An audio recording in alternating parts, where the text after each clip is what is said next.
when faith became a death sentence. The stone was already sealed. Behind it was darkness. Inside that darkness stood an old man surrounded by hungry lions. Outside, an entire kingdom waited for morning.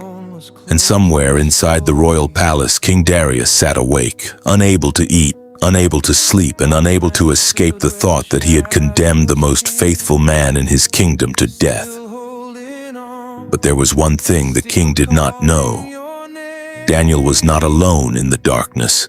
The man they could not destroy, Daniel, had lived through the rise and fall of kings. He had been taken from his homeland as a young man and carried into a foreign empire. He had watched rulers rise to power, watched kingdoms change hands, and watched the language, customs, and authority around him change again and again. Yet through every change, Daniel remained the same. The more Darius trusted Daniel, the more the other officials hated him. They searched for something they could use against him. They examined his work. They inspected his decisions. They searched his finances. They watched his relationships. They waited for him to make a mistake. But every search ended the same way. Nothing. There was no corruption to expose, no dishonesty to reveal, no scandal to destroy him with. Daniel had become something extremely dangerous in a political world, a trustworthy man. And eventually his enemies discovered the one thing they could use against him: his faith. The law. The officials approached the king with a carefully constructed plan. They made the proposal sound like an honor. For 30 days, everyone in the kingdom would be required to direct their requests only to the king. Anyone who prayed to another god or sought help from anyone else would face the punishment of being thrown into a den of lions. To Darius, the proposal appeared to strengthen his authority. He agreed. The decree was written. The royal seal was pressed into it. And suddenly, what Daniel had always done quietly in his own home had become a crime. The officials left the palace knowing their trap had worked.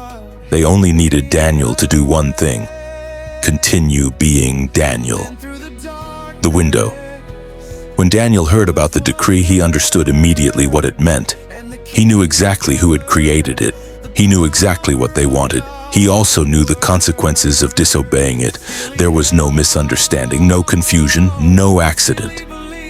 Daniel stood before a genuine choice. He could hide. He could close his windows. He could stop praying for 30 days. Daniel went to his room. He opened his window toward Jerusalem, then he knelt. The city outside continued moving. People went about their business. Merchants worked. Guards walked through the streets. The kingdom continued as if nothing had changed. But behind Daniel's window, history was beginning to turn. Daniel prayed. Not because he believed the law was harmless, not because he believed the lions were harmless. He prayed because the decree had changed the law. It had not changed his God. And somewhere outside, hidden from Daniel's sight, his enemies were watching. They had been waiting for exactly this moment. The arrest. The officials rushed to the king. They presented their evidence. Daniel had violated the decree. The king immediately understood the trap. The law had never truly been about protecting his authority. It had been designed to destroy Daniel. But the decree carried the authority of the king himself. The royal seal could not simply be removed because the king regretted his decision. Darius searched desperately for a way out, but there was none. Daniel was arrested. He was taken through the palace.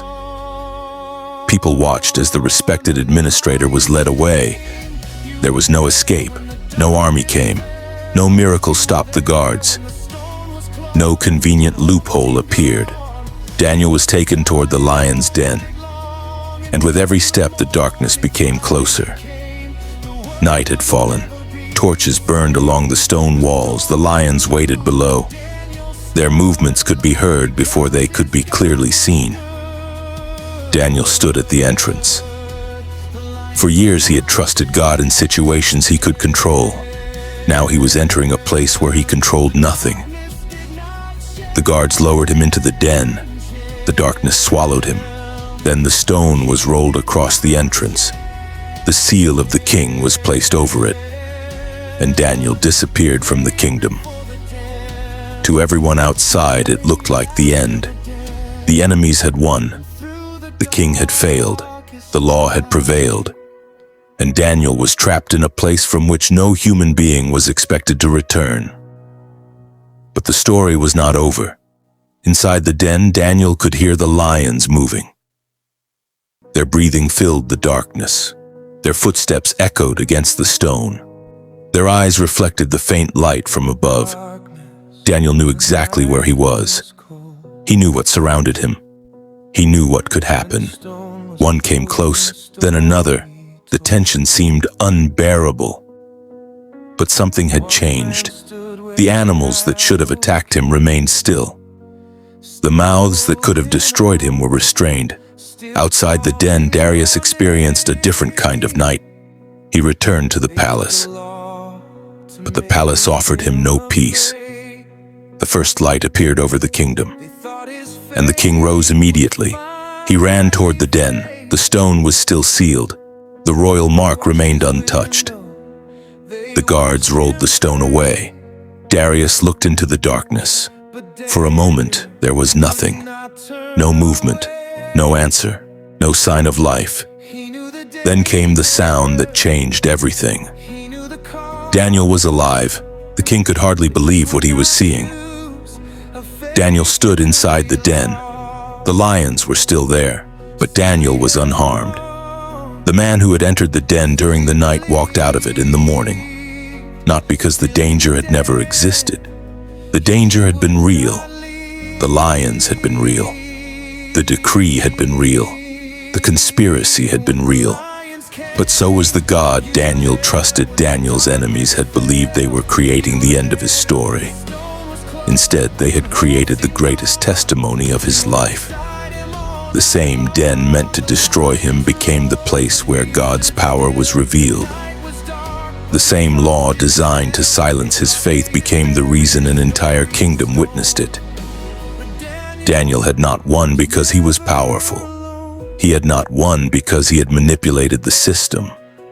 He had not won because the danger disappeared. He won because he remained faithful when everything around him told him that faithfulness was too costly. That was the real victory. Later, Daniel returned to his home. The room looked exactly as it had before.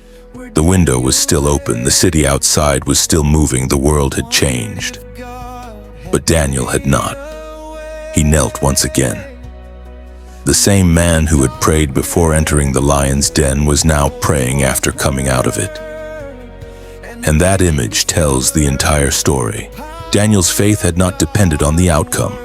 He had not prayed because he knew he would survive. He prayed because God was worthy of his trust, whether the answer came immediately or not.